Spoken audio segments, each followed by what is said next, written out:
Iglesia Peniel, buenas tardes. Son las 2:22, un poco atrasados con la hora que habíamos dicho. Los eventos que acaban de suceder. Quedaron 3 cruces vacías que el día de ayer que celebramos la crucifixión de Jesús. Hablaban de la obra redentora, eventos dramáticos que sucedieron ese día. Eventos en que la tierra tembló, hubo terremotos, la puerta del templo se abrió y la cortina que separaba el lugar santo del lugar santísimo se abrió de arriba a afuera.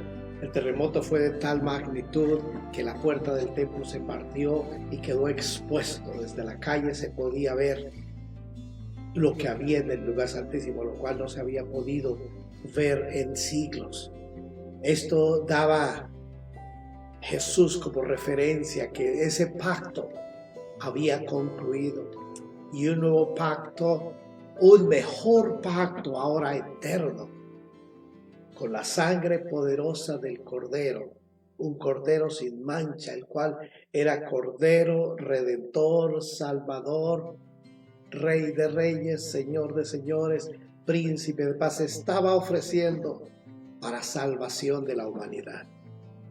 Y quiero que me acompañen. Hay abundante elementos de estudio. Tenemos una gran cantidad. Todo esto usted lo encuentra en la página web. Todo, usted va a la sección de la biblioteca y están los comentarios bíblicos. Dice Comentario Bíblico Mundo Hispano. Usted encuentra los libros de Mateo, Marcos, Lucas, Juan. Y de ahí puede usted tener también elementos para que estudie más en detalle, más a profundidad, para que se enriquezca con lo que tienen todos estos elementos de estudio y que nos permiten personalmente también ser enriquecidos y poder crecer y tener una amplia visión, mucho más bajo la unción del Espíritu Santo, para que nos permita tomar, ¿cuál sería la expresión? Para que nos permita entender aún más esta obra redentora, el sacrificio de Jesucristo nuestro Señor. Nuestro enfoque entonces es en el día de resurrección. Ayer terminábamos cuando Jesús fue puesto en el sepulcro. Él fue puesto allí. Y la Escritura me dice que los fariseos estuvieron frente a Pilato y le dijeron: pon una roca grande y un sello y manda un grupo de soldados, porque aquel charlatán decía de Jesús, él dijo que en 3 días resucitaría. Y no sea que los apóstoles, sus discípulos, sus seguidores vengan y se roben el cadáver de Jesús y comiencen a proclamar falsedades con respecto a su resurrección, lo cual sería este error peor del que acabamos de cometer. Entonces, muchos han intentado a través de los siglos seguir esa corriente de pensamiento. No cabe en su mente la venida del Mesías. Hay una nación que todavía no está esperando al Mesías que ya vino. Nosotros, el cuerpo de Cristo, estamos esperando su segunda venida, del cumplimiento de todos los eventos proféticos que le habló al profeta Daniel y luego los continuó cuando le dio la revelación en el último libro de las Escrituras, que se llama Revelaciones. La palabra en griego es Apocalipsis. Allí encontramos que nos dice que estos eventos que usted y yo estamos viviendo a nivel mundial tienen que ver con las señales escritas de las cuales el apóstol San Mateo escribió en Mateo capítulo 24 de su evangelio, hablando de los eventos de los últimos días. Y hoy vamos a brevemente, es un estudio breve, pero bastante interesante. Yo de nuevo le digo, vaya a la página web.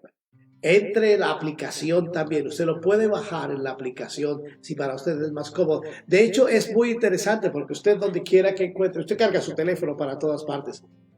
Ahí carga también todos estos manuales de estudio que le van a enriquecer y usted los puede compartir. Usted baja y se lo envía a otro por correo, por texto, por WhatsApp. Así usted va compartiendo el conocimiento para que muchos más que no le conozcan puedan conocer y hallar esperanza y salvación en Jesucristo. Quiero, antes de comenzar, hacer como un breve visión de los 4 evangelios. El primero, San Mateo. San Mateo fue escrito hablando de Jesús como el hijo de David. Fue dirigido a un público judío. Usa ampliamente citas del Antiguo Testamento. Presenta a Jesús como el Mesías Rey. El Evangelio de San Marcos habla de Jesús el Rey Salvador. Su lenguaje o su objetivo va dirigido a lectores romanos. Usa términos latinos y explica palabras arameas. Presenta a Jesús como el Salvador y Redentor del mundo. El Evangelio de San Lucas presenta a Jesús como el Hijo del Hombre, dirigido a los gentiles. Usa el lenguaje más refinado de los 4 evangelios. Presenta a Jesús como el Hijo del Hombre. Y el Evangelio de San Juan, el Hijo de Dios, dirigido a la iglesia y al pueblo universal. Usa el lenguaje más sencillo, pero el más profundo en conceptos. Presenta a Jesús como el Hijo de Dios. Con estos 4 esquinas, es decir, usted y yo podemos tener una dimensión real de lo que en ese día sucedieron, los eventos que sucedieron ese día. Atrás queda la cruz. El día está nublado todavía. Ayer hubo un eclipse. En esa época se presentó un eclipse solar. Había luna llena, era el comienzo de la Pascua, la celebración de los panes sin levadura, que dura 7 días y comenzaba después de la cena de la noche. Nosotros hablamos de la cena del Señor. Entonces, teniendo como estos eventos de antemano, quiero que me acompañen y juntos vamos a descubrir aún un poco más. Hoy sábado, preparativos para la resurrección de Jesús. Y mientras preparamos y nos esperamos con expectativa, con esperanza, con fe, con la certeza, hoy sábado dedicamos un tiempo para meditar en los eventos de ayer y poder permitirle a nuestro corazón que se llene de gozo, de esperanza y que las Escrituras cobren vida. Y usted puede tener su Biblia con usted ahora y entonces podemos juntos transportarnos a los eventos que sucedieron hace 2000 y más años. Los eventos del Evangelio de San Mateo nos menciona que el preciso lugar donde Jesús fue crucificado ha sido motivo de muchas opiniones contrarias. Hay 2 evidencias en el texto bíblico que ayudan a lo menos a eliminar algunos lugares que tradicionalmente fueron considerados como el lugar de la cruz. Por un lado, Hebreos 13:12 nos dice que Jesús padeció fuera de la puerta de la ciudad, fuera de Jerusalén. Y por otro, Juan 19, versículo 20, afirma que el lugar donde Jesús fue crucificado estaba cerca de la ciudad. Estos datos refutan la teoría de que la llamada Iglesia del Santo Sepulcro, situada cerca del centro de la ciudad, está edificada sobre el lugar de la cruz de Cristo. Marcos, Lucas y Juan se refieren al lugar de la cruz como el lugar llamado Gólgota, lo cual parece indicar un lugar muy conocido. Juan agrega que había un huerto en el lugar donde Jesús fue crucificado. Gólgota es un término arameo que significa calavera o cráneo. El término calvario se deriva de la palabra calavera. El término griego que Mateo usa para traducir Gólgota es cranión, del cual viene la palabra cráneo. Algunos pensaban que se refería al lugar donde había muchos cráneos a la vista, pero los judíos no permitían huesos humanos a la vista tan cerca de la ciudad. Lo más probable es que se refiera a un pequeño monte o cerro que tenía la forma de un cráneo. En el extremo norte del monte hay una formación que tiene la apariencia de un cráneo y algunos han pensado que podría ser el lugar de la cruz. Pero aún así quedan las dudas. La incertidumbre en cuanto al lugar de la crucifixión, sin embargo, no afecta la certidumbre en cuanto al hecho histórico en sí. Mateo menciona un gesto humanitario de parte de los soldados en el versículo 34 que tiene relación con el Salmo 69, versículo 21, donde dice que a Jesús los soldados le ofrecieron una bebida de vino mezclado con ajenjo o hiel, una sustancia amarga y con propiedades narcóticas. Marcos dice vino mezclado con mirra.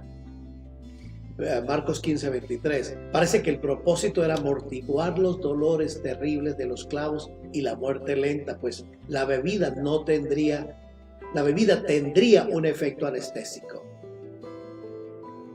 La historia dice que existía una organización de mujeres ricas de Jerusalén que se dedicaban a este oficio de misericordia. Compraban con su propio dinero los elementos para esta bebida que ofrecían a los que iban a ser crucificados. Pero cuando Jesús lo probó, no quiso tomarlo, pues quería tener lucidez cabal para enfrentar los sufrimientos de la cruz. Recuerden que fueron 3 horas.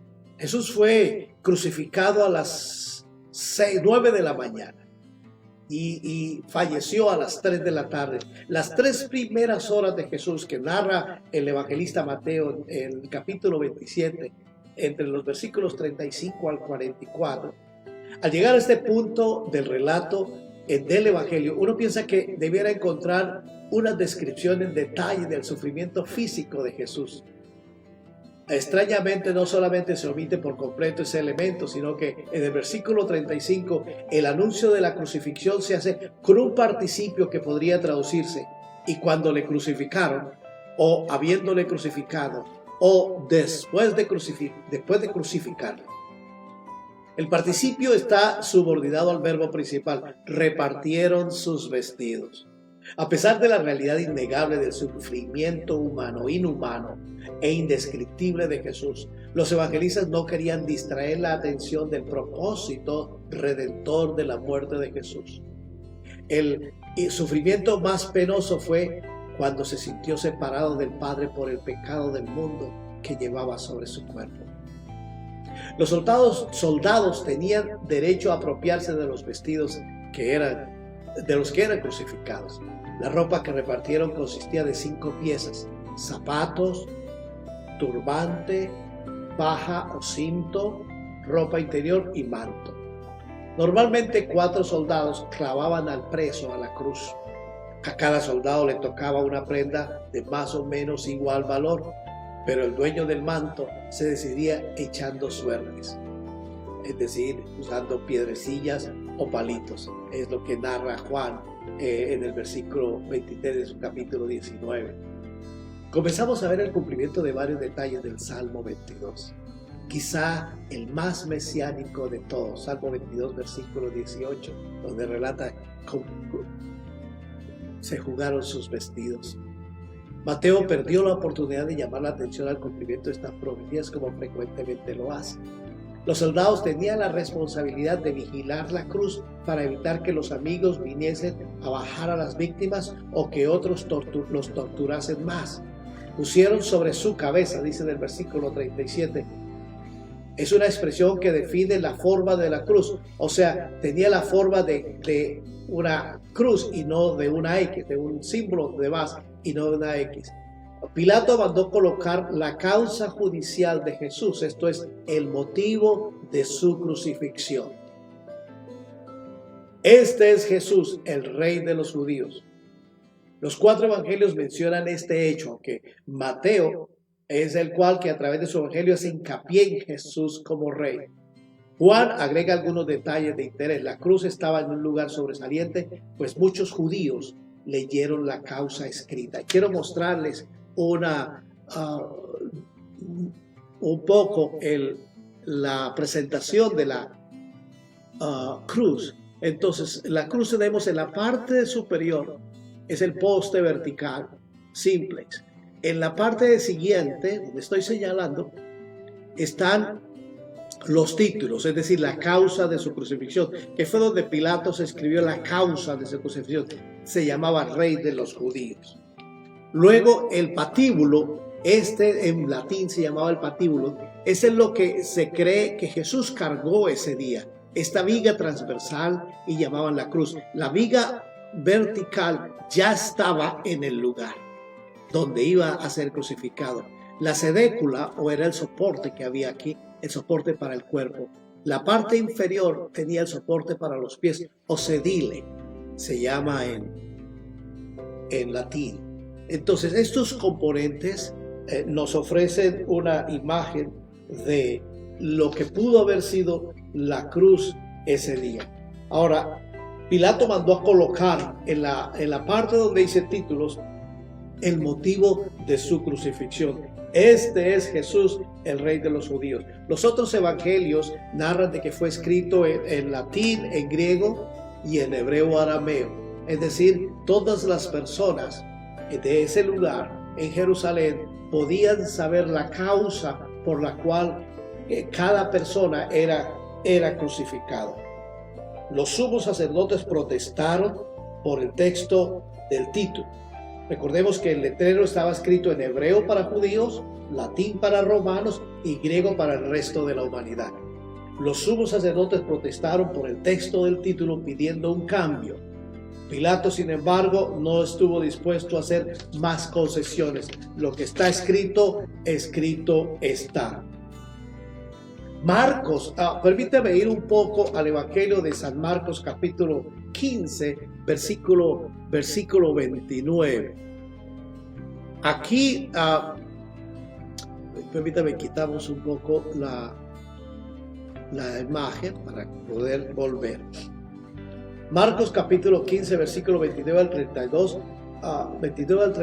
narra los eventos de las personas que pasaban, lo injuriaban, lo insultaban, lo irrespetaban. Y hablaban que a la hora de la cruz, en que más luz debía haber, al mediodía, de repente todo fue sumido en tinieblas. Al coincidir siempre la Pascua con la luna llena, estos son eventos interesantes. Al coincidir siempre la Pascua con la luna llena, de ninguna manera podría tratarse de un eclipse solar. Era evidente que se trataba de algo sobrenatural. En varias ocasiones los fariseos habían pedido una señal del cielo. Ahora la tenían y ni siquiera así creyeron. La oscuridad de la naturaleza era simplemente un reflejo exterior de las tinieblas que Jesús tuvo que soportar en su alma al ofrecerse como el sacrificio perfecto y final por el pecado. Era como si el mismo universo se vistiera de luto y se sumiera en oscuridad para no presenciar aquella escena tan dramática. Marcos solo registra una de las 7 frases pronunciadas desde la cruz, y mientras que Mateo la cita en hebreo, Marco lo hace en arameo, que traduce al griego para sus lectores. Si el resultado del pecado es separación de Dios, como dice Isaías 59:2, al ser hecho pecado por nosotros en la cruz, escribió el apóstol San Pablo, 2 de Corintios 5:21, Dios tuvo que apartarse de su Hijo y exponerlo a su ira y juicios divinos. Por eso Jesús no solo estaba experimentando la muerte física, sino también la espiritual. Además, según Habacuc 1:13, Dios odia de tal manera el pecado que no puede ni siquiera mirarlo, y por eso tuvo que apartar su vista y dar la espalda a su propio Hijo. Romanos 8:32 nos dice que la paga del pecado es muerte, mas la dádiva, el regalo, el don de Dios es vida eterna en Cristo Jesús. Marcos también nos dice del versículo 35 que algunos de los que observaban la escena aparentemente no entendieron bien lo que el Señor había dicho, o quizás lo decían en burla, porque según una creencia judía popular, Elías acudía en ayuda de aquellos que sufrían, porque Jesús dijo, Elí, Elí, Elí, lama sabactani, y ellos dijeron, mira, está llamando al profeta Elías. Pero Jesús estaba hablando en hebreo y estaba diciendo, Señor, Señor, ¿por qué me has abandonado? Marcos también nos dice que habitualmente soldados y obreros encontraban el vinagre de vino más refrescante que el agua, Y es probable que estos soldados lo tuvieran a mano para beber durante la crucifixión. Ese vinagre no estaba mezclado con una droga, de manera que Jesús lo bebió. También así se cumplía la escritura en Salmo 69, 21, para que usted tome nota. Dando una gran voz, dice el versículo 37 de Marcos capítulo 15, parece referirse al clamor triunfal que menciona Juan 19:30, cuando Juan dice, consumado es. Además, este versículo nos recuerda lo que había dicho con respecto a su vida. Juan registró en Juan capítulo 10, versículo 18, nadie me quita la vida, nadie me la quita, sino que yo de mí mismo la pongo. Hasta el momento en que el velo del templo se rasgó, Marcos lo registra en el versículo 38, capítulo 15, el camino al lugar santísimo estaba vedado para los pecadores. Por ser una acción divina, se rasgó de arriba hacia abajo, lo que sería imposible que el hombre realizara. Además, ahora que el velo verdadero, es decir, su carne, fue rasgado, se abrió el camino a la misma presencia de Dios y podemos entrar confiadamente en el lugar santísimo por la sangre derramada del Cordero Santo, Jesús el Señor. Así comenzó una nueva era, una era de cercanía a Dios y no de distanciamiento. Señaló a sí mismo el fin del sacerdocio limitado y la introducción del sacerdocio universal de todo creyente. Usted lo puede encontrar en la primera epístola del apóstol San Pedro, capítulo 2, versículo 9, y en el libro de Revelaciones o Apocalipsis, capítulo 1, versículo 6. También en el libro de Hebreos, usted lo puede leer, 8, 9, 10 y 11. Entonces, al leer el relato de Marcos, podemos decir, Marcos revela la redención del mundo, su sufrimiento previo, la corona de espinas, la crucifixión del Señor, su sacrificio redentor, la identificación del Señor, los inicuos con quienes fue contado, las injurias al Señor y la interrupción divina. Marcos también nos relata de un evento que sucedió en el lugar de la cruz, en sus seguidores y admiradores. Y dice en el versículo 39, y el centurión que estaba frente a él, viendo que después de clamar había expirado así, dijo, verdaderamente este hombre era hijo de Dios. También había algunas mujeres mirando de lejos, entre las cuales estaban María Magdalena, María la madre de Jacobo el menor y de José, y Salomé, a quienes cuando él estaba en Galilea le seguían y le servían, y otras muchas que habían subido con él a Jerusalén. Lo que sucedió alrededor de la cruz fue una especie de anticipo de lo que habría de suceder luego. Donde quiera que las buenas nuevas de Jesús fueran proclamadas, allí estaría el Verbo de Dios en acción. Al ver la declaración extraordinaria en que murió Jesús, entregando su espíritu con un gran clamor, el centurión, en vez de esa lenta agonía que podía llevar un o dos días, se convenció de que tenía que ser el que afirmaba ser. Sin duda el centurión había oído decir que Jesús afirmaba ser hijo de Dios. Lo escuchó en la mañana en el juicio frente a Pilatos. Y le había escuchado dirigirse a Dios como Padre. Él lo escuchó decir, Padre, Padre. Por eso ahora reconocía que esto era verdad. Era su afirmación de fe personal. La confesión de este gentil contrasta con las expresiones burlonas que encontramos en los versículos 29 al 32 y 35 y 36 e ilustra la verdad del velo rasgado que da así acceso a todos. También Marcos relata la devoción de las mujeres que tanto le amaban y que antes también habían estado cerca de la cruz. No podían hacer nada para ayudar al Señor, pero mostraban amor y devoción con su simple presencia. Fueron testigos privilegiados de la muerte, la sepultura y luego de su resurrección. Veamos un poquito lo que nos relata Juan. De esa manera podemos como cerrar el círculo de lo que hoy hemos estado hablando. Y vuelvo y les repito, esta información completa aún mayor, usted lo puede bajar. Cada libro está en la página web. Hay 17 tomos que usted puede utilizar para estudiar. Hay abundantes materiales, hay videos también que usted puede utilizar, que usted puede ver, compartir con todos. Son completamente gratis. Solo acceda a la página penielonline.live y recibirá todo lo que necesita. Y cada vez estamos actualizando más. Ahora, volvemos con el evangelista San Juan, capítulo 16, capítulo 19, a partir del versículo 16 al 42. El texto griego de las Sociedades Bíblicas Unidas sigue la división tradicional de los versículos, lo que resulta en el versículo 16 terminando un ciclo de eventos y comenzando otro. Comparando el relato de Juan de la crucifixión con el de los evangelistas sinópticos, descubrimos la similitud de unos cuantos detalles, pero que también ambos contribuyen datos particulares en el cuadro total. Veremos en esa sección el aporte valioso y particular de Juan, completando lo que falta a los sinópticos. Por ejemplo, Juan nos afirma que Jesús cargaba la cruz en la primera parte del viaje al Gólgota.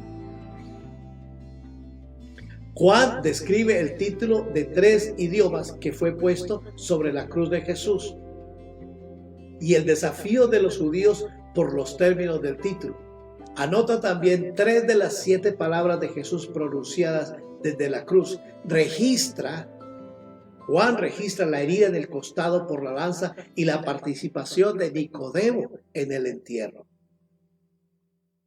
Otros comentaristas como Wesley Murray comentan que el tema dominante en el relato de Juan es aquel que domina su narración del arresto y los juicios de Jesús, es decir, su rol como el rey. Las anticipaciones en el Evangelio de que Jesús sería levantado se cumplen aquí, de modo que la crucifixión se ve como su entronización. En el relato de Juan respecto de la crucifixión de Jesús nos dice en esta sección a la inscripción que Pilato mandó a colocar sobre la cruz y nos habla de la reacción de los sumos sacerdotes. Juan no aclara quiénes fueron los que tomaron a Jesús. El antecedente indicaría que se refiere a los sumos sacerdotes. Sin embargo, se cree que los soldados fueron los que lo tomaron, o si no, los judíos no demoraron en entregárselo a los soldados para llevar a cabo la crucifixión. El verbo traducido tomaron significa recibir de la mano de otro lo que éste ofrece. El orden del texto griego del versículo 17 establece cierto énfasis sobre la acción de cargar la cruz. Dice, y cargando para sí mismo la cruz. Esta traducción exhibe el pronombre reflexivo de caso dativo, indicando que Jesús cargó para sí la cruz. Era la costumbre que el condenado llevara la cruz o parte de ella sobre la cual sería colgado. Algunos ven en esta acción un paralelo con Isaac, quien llevó la leña para el sacrificio. Génesis 22:6. Aparentemente Jesús no pudo llevar la cruz hasta la calavera por causa del desgaste físico que había sufrido, y en el camino Simón de Cirene fue reclutado para llevarla el resto del camino. El lugar donde se realizaban las ejecuciones públicas se llamaba de la calavera y en hebreo Gólgota. Este lugar estaba ubicado en una colina al norte de la ciudad, a unos 200 metros del muro de Agripa y fuera del portón exterior. Estaba cerca a la ciudad y en una elevación, de modo que todos pudieran ver las consecuencias de crímenes contra el gobierno romano. La forma de la colina tenía la apariencia de una calavera o cranión en griego. El equivalente en hebreo era Gólgota. La gran sorpresa es que ni los sinópticos dan detalles de la crucifixión ni Juan. Solo en el versículo 18 se registra el increíblemente cruel acto en sí de clavar las manos y pies de Jesús a la cruz. Además, el acto se registra con solo 3 palabras: allí le crucificaron. Ninguno de los evangelios describen en detalle el cómo lo llevaron a cabo. Ellos registraron el hecho y lo dejan así. Sin embargo, los versículos que siguen expresan algo del significado de la crucifixión. Los 4 evangelios anotan el hecho de que los 2 criminales fueron crucificados uno a cada lado y que Jesús estaba en el medio. Luego Juan tendrá más que decir sobre los que fueron crucificados con Jesús, pero no describe su carácter moral ni menciona el arrepentimiento y confesión de uno de los ladrones. Eso lo hace el evangelista San Lucas y Marcos. En cambio acota que los 2 eran asaltantes, como lo era Barrabás. Algunos entienden que el lugar céntrico acordado a Jesús representa la posición de honor. La costumbre, según Juan relata, era colocar una inscripción señalando el nombre de la persona y la causa por la cual el condenado era crucificado. Solo Juan menciona que Pilato escribió el texto, pero se entiende que Pilato mismo no lo escribió, sino que lo mandó a escribir. El término traducido letreros, en latín titlos, se usa solo aquí y en el versículo 20 en el Nuevo Testamento de San Marcos, capítulo 15, versículo 26, donde Marcos y Mateo relatan la causa por la cual Jesús fue crucificado. Hay una cantidad de informes, de mayor información que usted puede encontrar. Y yo quiero animarle de nuevo a que usted le permita al Señor que le instruya, que le hable a su corazón. Nosotros estamos con nuestro corazón expectante de lo que podamos recibir noticias el día de mañana. Nuestro enfoque es en el domingo. Jesús fue puesto en una tumba, una piedra gigantesca, supremamente pesada. La utilizaron los romanos para detenerlo allí, para que sus discípulos no se lo robaran. Y le pusieron el sello romano y había un grupo de 10 soldados vigilándole. Pero la muerte no lo pudo detener. Usted y yo sabemos que Jesús, Rey de Reyes, Señor de Señores, llegó a la resurrección, porque era necesario pasar por la crucifixión. Quiero con esto dejarle a ustedes un breve análisis para que usted de allí tome los elementos que tiene, ingrese a la página y usted pueda aún estudiar más, conocer más, darle a Dios y al Espíritu de Dios la oportunidad de que le enseñe. Recuerde que esto lo puede usted compartir con otras personas. Todos los elementos de estudio que hay en la página web, usted los puede compartir. Son gratis, puede bajarlos. Yo le invito a que baje la aplicación en su celular. Al bajarla a su celular, usted tiene también toda la información.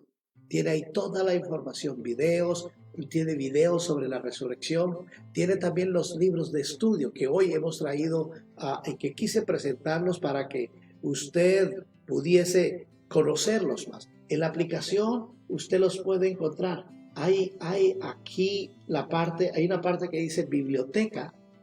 Permítame, discúlpeme, salí de pantalla. En la biblioteca usted encuentra todos los libros. Todos los libros. Ahí están todos los libros que usted necesita para estudiar. Los abre, los estudia. Al abrirlo, usted está entonces ingresando a los materiales que hoy hemos utilizado. Aquí está el libro de Mateo, el libro de estudio de Mateo, que usted puede bajar a su teléfono. Lo baja y lo puede estudiar. Hermanos, familia, es una semana de desafío. Es un tiempo de desafío para nosotros. Estamos viviendo los últimos tiempos. Dios está sacudiendo a su iglesia, porque quiere que de nosotros se sacuda todo lo que no conviene, lo que nos ha impedido crecer, tener y obtener la revelación de Dios. Tal vez nuestros oídos se han hecho sordos a la voz de Dios. Tal vez nuestro corazón se ha endurecido a la sensibilidad que nos da el Espíritu Santo. Tal vez nuestros ojos se han enceguecido porque estamos tan ocupados viendo otras cosas que hemos considerado más importantes que Él. Pero yo le invito en el nombre de Jesús a que usted le dé tiempo al Espíritu Santo, a que le dirija, le enseñe, le revele, y transforme su vida. Porque usted y yo debemos prepararnos para la venida del Mesías. Jesús viene pronto. Y mientras Él llega, usted y yo nos preparamos y compartimos con otros el mensaje de salvación con ternura. Lo hacemos con amor, lo hacemos con compasión, con respeto. No podemos salir a ninguna parte, pero podemos enviar mensajes de texto. Y usted puede enviar la conexión de la aplicación. Lo puede enviar por WhatsApp, por Messenger, por Facebook, todas las redes sociales que usted tenga, por sus correos electrónicos, por un mensaje de texto. Y compártalo. Mira, quiero compartir contigo lo que yo he estado aprendiendo. Quiero compartir el mensaje de salvación. Quiero que esta Semana Santa se convierta a usted en un parte de su vida y la eternidad de Cristo comience a ser una realidad para que tenga una relación experiencial con Dios. Ese es el anhelo de nuestro corazón. Y ese es todo el propósito para el cual Dios creó este ministerio Peniel Online. Para compartir con todo el mundo las buenas nuevas del Evangelio de Jesucristo hasta que Él venga. Compártelo. Forma parte de esta red virtual de hombres y mujeres que comparten por todo el planeta el mensaje de salvación. No hay otro mensaje que pueda traer esperanza al corazón humano. No hay otro mensaje que pueda transformar de manera sobrenatural la vida de una persona. Y usted es el instrumento. Usted es el instrumento escogido por Dios para ello. Permítale a Dios que llene su corazón. Permítale al Espíritu Santo que le dirija. Sea sensible a Él. Y mañana nos vemos en tiempo de resurrección. Dios les bendiga rica y abundantemente. Antes de despedirnos, quiero que oremos. Vamos a orar por varias peticiones. Miriam nos está orando, pidiendo que oremos por la sanidad de su hija, Nadia. Hay una madre que nos envió una petición porque su hijo John Jairo no lo ha visto desde el 18 de marzo. Hay otros que están pidiendo oración a miembros de iglesias que están enfermos por el COVID-19. Hay amigos que tal vez usted conoce. Hay miembros de su barrio, de su ciudad, de su pueblo que están pasando por situaciones de extrema necesidad. No podemos físicamente ir hasta allá, pero el Espíritu de Dios sí puede, la gloria de Dios sí puede llegar y suplir todo lo que necesitan para que sus vidas sean tocadas. Así que juntos vamos a orar. Amado Dios, en el nombre de Jesús, inclinamos nuestro corazón delante de ti, creyendo que tú escuchas la oración de tus santos. Creemos que nada es imposible para ti, que tu muerte y resurrección cambió nuestras vidas para siempre cuando por fe abrimos nuestro corazón para que tu Espíritu Santo inundase y viniese a residir en nosotros. Gracias, Señor, porque al creer en Jesús y al recibirle en nuestras vidas nos has dado potestad de ser hechos hijos de Dios. Y aquí tus hijos hasta ahora clamamos. Clamamos por las vidas de John Jairo, clamamos por la vida de Nadia, clamamos por la vida de Alfredo y de otros más hermanos que están pasando por situaciones difíciles. Clamamos para que traigan de regreso a John Jairo, que le traigan de regreso a casa, que tú traigas sanidad sobre la vida de Nadia en este momento. Ella está internada y allí donde se encuentra llegue tu presencia, que tú te hagas real en estas personas, tu evidente presencia sea excepcional, sea sobrenaturalmente extraordinaria sobre sus vidas. Tal vez no encontramos palabras para decirte, solo queremos que tú respondas a nuestras oraciones. Quizás es estas vidas por las que hemos estado orando, que cuiden nuestros barrios, nuestras familias. Tú nos has dado autoridad y en el nombre de Jesús yo quiero ejercerla. Dile así: Señor, en el nombre de Jesús yo reprendo este virus. En el nombre de Jesús reprendo el virus y el espíritu de temor que trae consigo este virus. Yo los reprendo y los ato y los envío bajo los pies de Cristo y declaro libertad de los aires. El príncipe de la potestad del aire es atado y enviado bajo los pies de Jesús y declaro sanidad y claridad y libertad en el nombre de Cristo para mi barrio, para mi hogar, para mi casa, para mi pueblo, para mi ciudad. Bendice a estos hombres y mujeres que están trabajando en los hospitales, que manejan ambulancias, que traen medicamentos y todo lo necesario para ellos. Bendíceles, protéjales, guárdales. Guarda sus vidas, Señor, gracias. Y guarda los corazones de tu pueblo, que no se desanimen, que no se desalienten, que en este tiempo busquen tu rostro, que les permita el Espíritu que les encienda de nuevo, para que ardan de pasión por ti y que sus ojos puedan ver tu gloria.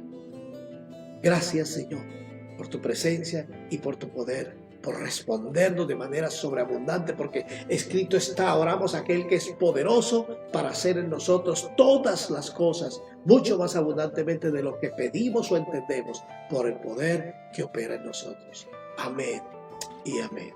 Gracias, Señor. Dios les bendiga rica y abundantemente y les conserve en paz. Y nos vemos mañana, el día de resurrección.